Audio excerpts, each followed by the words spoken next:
ഈ കേന്ദ്രത്തിന്റെ സഹായമില്ലാത്തതുകൊണ്ട് ഒരു പദ്ധതിയും നടപ്പിലാകാതിരിക്കില്ല എന്ന ഒരു ഉറപ്പ് നൽകിയതോടുകൂടി തന്നെ എത്രമാത്രം കരുതലോടെയാണ് കേന്ദ്രം ഈ വിഷയത്തെ സമീപിക്കുന്നത് എന്നത് ഉറപ്പായിരിക്കുകയാണല്ലോ. അതുകൊണ്ട് മറ്റു സൂചനകളിലൊന്നും മറ്റു വ്യാഖ്യാനങ്ങളൊന്നും ഇതേക്കുറിച്ച് നടത്തേണ്ടതില്ല എന്നുള്ള മന്ത്രിയുടെ ഈ വാക്കുകൾ അതും നമുക്ക് മുഖവിലേക്ക് എടുക്കേണ്ടതല്ലേ?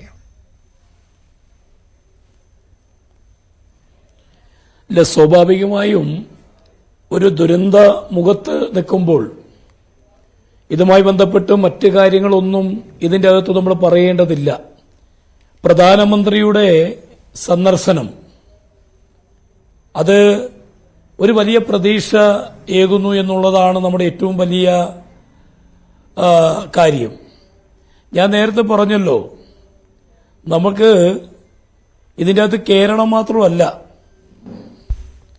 കേരള ഗവൺമെന്റോ കേന്ദ്ര ഗവൺമെന്റോ മാത്രമല്ല, ആ പ്രദേശത്തുള്ള ജനങ്ങളെ പുനരധിവസിപ്പിക്കുന്നതിന് വേണ്ടി അവർക്കൊരു രക്ഷകരായി നിരവധി സംഘടനകളും വ്യക്തികളും രംഗത്ത് വന്നിട്ടുണ്ട്. അങ്ങനെ വരുമ്പോൾ സ്വാഭാവികമായും നമ്മുടെ ഈ ദുരന്തത്തിൽപ്പെട്ട കുടുംബങ്ങളെ അവരെ പുനരധിവസിപ്പിക്കുന്നതിന് വേണ്ടിയുള്ള സാഹചര്യങ്ങൾ ഒരുക്കുന്നതിൽ കേന്ദ്രത്തിന്റെ സഹായമില്ലാതെ പ്രയാസപ്പെടേണ്ട എന്നുള്ളതാണ് ആ വാക്കിന്റെ അർത്ഥം.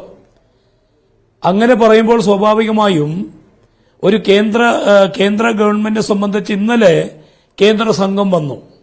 അവർ ആ പ്രദേശം ആദ്യം രാവിലെ വന്ന് ഒരു 12 മണിക്ക് വന്ന് ജനപ്രതിനിധികളും ജില്ലാ കലക്ടറും മന്ത്രിമാരും MLA-മാരുമായിരുന്ന് ഉദ്യോഗസ്ഥന്മാരുമായി ഒരു ചർച്ച നടത്തി.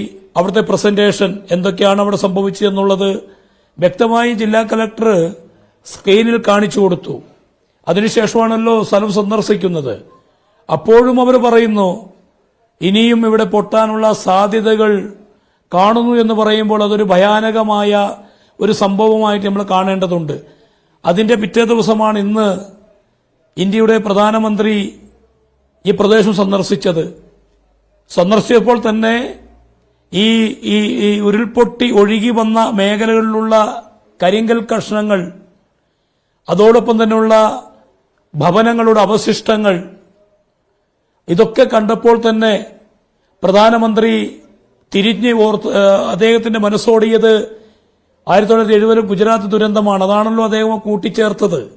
അപ്പൊ അതുകൊണ്ട് തന്നെ ഇതിലെ മറ്റൊന്നും നമ്മൾ ഈ ഘട്ടത്തിൽ പറയേണ്ടതില്ല. ഒരു കേന്ദ്ര ഗവൺമെന്റിന്റെ ഭാഗമായി പ്രധാനമന്ത്രി വരുമ്പോൾ പ്രധാനമന്ത്രി അടിയന്തര സഹായം പ്രഖ്യാപിച്ചിട്ടില്ല എന്നൊന്നും പ്രതിഷേധമൊന്നും പറയാൻ ഞാൻ ആഗ്രഹിക്കുന്നില്ല. അടിയന്തര സഹായം ചെയ്യുന്നതിന് വേണ്ടിയാണ് സംസ്ഥാന ഗവൺമെന്റ് ഇവിടെയുള്ളത്. അടിയന്തര സഹായങ്ങൾ ചെയ്യുന്നതിന് വേണ്ടിയാണ് വിവിധ ഗവൺമെന്റ് സംസ്ഥാന സർക്കാരുകളും വ്യക്തികളും വ്യവസായികളും മുഖ്യമന്ത്രിയുടെ ദുരിതാശ്വാസ നിധിയിലേക്ക് ഇതിനാവശ്യമായ ഫണ്ട് കൊടുക്കുന്നത്. അപ്പൊ അത് അടിയന്തര സഹായമായി ഇവിടെ ഇന്നലെയും മെനിഞ്ഞാന്നൊക്കെ പ്രഖ്യാപനങ്ങൾ നടന്നു. നമ്മളിവിടെ ആഗ്രഹിക്കുന്നത് കേന്ദ്രവും സംസ്ഥാനവും യോജിച്ചുകൊണ്ട് ഒരു സമഗ്രമായ ഒരു പദ്ധതിയാണ്. ആ സമഗ്രമായ പദ്ധതിയുടെ നടത്തിപ്പിന് വേണ്ടിയാണ് അവിടുത്തെ എല്ലാ കണക്കുകളും കൂട്ടിച്ചേർത്തപ്പോൾ 2000 കോടിയെന്ന് ജില്ലാ ഭരണകൂടം വിലയിരുത്തിയത്. അത് എഞ്ചിനീയർമാരുണ്ട്, കൃഷി ഓഫീസർമാരുണ്ട്, വാട്ടർ അതോറിറ്റിന്റെ ആളുകളുണ്ട്, ഹൌസുമായി ബന്ധപ്പെടുന്ന പഞ്ചായത്ത് ഭരണസമിതിയുടെ കണക്കുകളുണ്ട്. ഇതൊക്കെ കൂട്ടിച്ചേർത്തുകൊണ്ടാണല്ലോ ഈ 2000 കോടി കേന്ദ്രത്തിന്റെ മുന്നോട്ട് വെച്ചത്. ആ കേന്ദ്രത്തിന് മുമ്പോട്ട് ഇത് വെക്കുമ്പോൾ സ്വാഭാവികമായും അവരുടെ അടുത്തുള്ള കണക്ക് പ്രധാനമന്ത്രി മുന്നിലേക്ക് എത്തുമല്ലോ. അത് എത്തുമ്പോഴാണല്ലോ സംസ്ഥാന ഗവൺമെന്റിന്റെ, ഇപ്പോൾ മന്ത്രി സൂചിപ്പിച്ചതുപോലെ സംസ്ഥാന ഗവൺമെന്റിന്റെ നിവേദനം പരിശോധിക്കുക. ആ നിവേദനത്തിൽ ഇതൊക്കെ ഉൾക്കൊള്ളിച്ചിരിക്കും.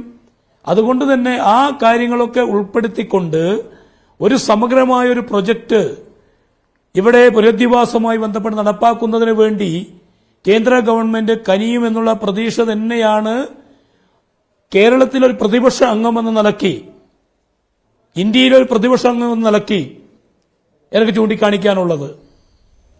ശ്രീ സലീം മടവൂർ, ഈ അടിയന്തരമായിട്ട് സഹായം പ്രഖ്യാപിച്ചില്ല എന്നതിൽ പിന്നീട് ഇത് ശരി, ഐസി താങ്കളിലേക്ക്